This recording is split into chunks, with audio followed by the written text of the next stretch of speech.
Coach Clark, congratulations on making it to a CIF Southern Section Championship game.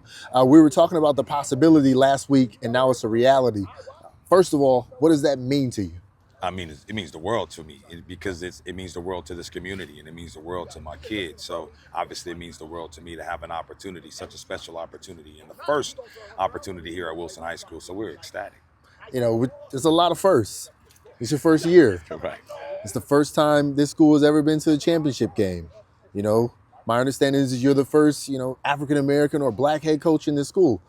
How are you kind of compartmentalizing all of those firsts and knowing that, like Deuce said, like you said, like the job's not finished. You don't just want to settle for, well, we did all this in my first year. I've been lucky to have some pretty good mentors.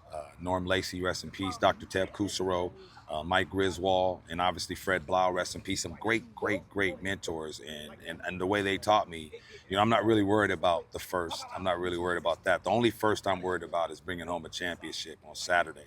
And that's the focus. I'll be able to kind of listen or think about all that other stuff after this, but right now we're just focused on solely trying to win this game. So after watching practice, I have in my notes that I believe I want to start my story with the idea that, you guys are focused on attention to detail. Do you think that's fair? And if so, why does that matter, when we're talking about winning and losing a championship game, being that you do have experience winning some of these championship games? You've got to pay attention to the details. Any one simple mistake could cost you the game. Both teams are capable of winning. Obviously, we're in a championship game, so both teams have the guys that can make it happen. So the details are the most important things. I'm talking about simple as just saying run, pass, ball. You can have a kid in a one-on-one situation and no one says ball, and the offensive guy gets a catch on us, score a touchdown. That could cost us the game. So the details are the most important, especially in championship football. Let me run down the guys I talked about. How impactful has Nelson been on the team this year, the leading tackler? Jalen Nelson, having an incredible senior season. We're lucky to have him in his experience, but he's flying around. He's like you said, he's our leading tackler on defense. He's kind of like our centerpiece on defense. He kind of sets the table. He's having a sensational season. We're really excited about him, and he's been flying around. I can't wait to see him fly around on Saturday to try to bring home a title. His father's got about 10 titles, state titles as a track coach. So please share some of that wealth with us, Jalen. And what about Max Barbie? I mean, this is a guy who a lot of people identified before you came here. It's like, oh man, that's a guy, but just needs to be put in the right opportunity to show himself. What have you done to start to, and I want to say emphasize start to unlock his potential? First, I think the first thing we were trying to do with Max Barbie is give him a confidence. The kid is such a great, incredible young man, a hard worker, but he's filled with so much talent. And sometimes I don't think he really realized how much talent he has. So we wanted to instill confidence. And I think that once he's got his confidence going, he's just swagged out right now. Max Barbie is having a great year. Somebody would be really crazy to not come over. I'm talking a high-level Division I program to not come and snatch this guy up. He's a special kid on either side of the ball. And I feel like my last interview was probably with one of your most selfless players, if not the most. Talk to me about Deuce Weston, a guy who, like Max, you call on him to be a two-way player, and, you probably are going to ask him to do even more on defense than he does on offense or special teams. I mean, Deuce has been doing this for 4 years now. Unfortunately, he had a little hiccup earlier in the season where he had to sit out. But that's honorable on his decision. I love that he made that decision to stick with his friends and stick with his guns and, and stay strong and loyal to what he believed in. And but like you said, in terms of selfless, I mean, this kid, he just does whatever it takes. The kid works his tail off. He never complains.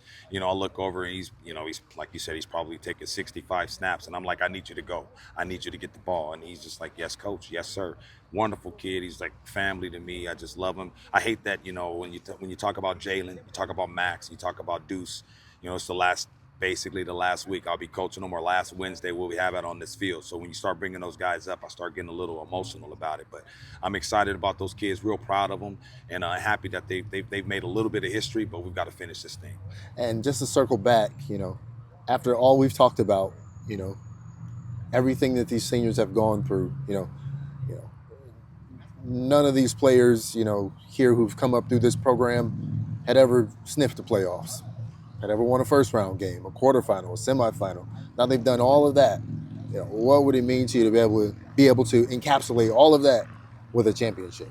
I mean, that's what I'm most proud of, to give these kids that have never had this playoff experience this opportunity. And boy, did they run with it, huh? I mean, they taking it all the way to the hilt. So, to see them accomplish this goal, to be able to see them, accomplish this feat would be probably just the most amazing thing that I've experienced in the last, maybe since 2018, to be able to see that state title. But, this is different. That's the state title was different, but this is special because this is the first time. And like you said, these kids have never sniffed the playoffs, and for them to have this run in their first experience in my first year is such an amazing situation. So I'm excited for them. I hope they finish it off. We've been trying to explain to them how important this is and how rare this is, this opportunity, and they realize it because they've never been to the playoffs. So hopefully they finish this thing off. And lastly, is any of your messaging, you know, maybe off the field when you guys are talking and things like that? Are you talking to them about, yeah, there's going to be a long ride up there. The weather's going to be different. The stands are going to be different. I mean, it's probably the first time this season they played on Saturday. Like everything about this game is different. Absolutely. I think you noticed we were practicing across the street at Eximino Field because even the turf's going to be different. It's going to be grass and dirt. The weather's going to be cold. We've been road warriors all season. We've been doing pretty well, packing our own energy. I got that from Deshaun Goldson, packing our own energy on the road, and we're just excited. The thing about it is, it really doesn't matter where we play. We can be in the alley, we can be on the cement. This is for it all. So we can play on rocks. Yeah, of course, I mentioned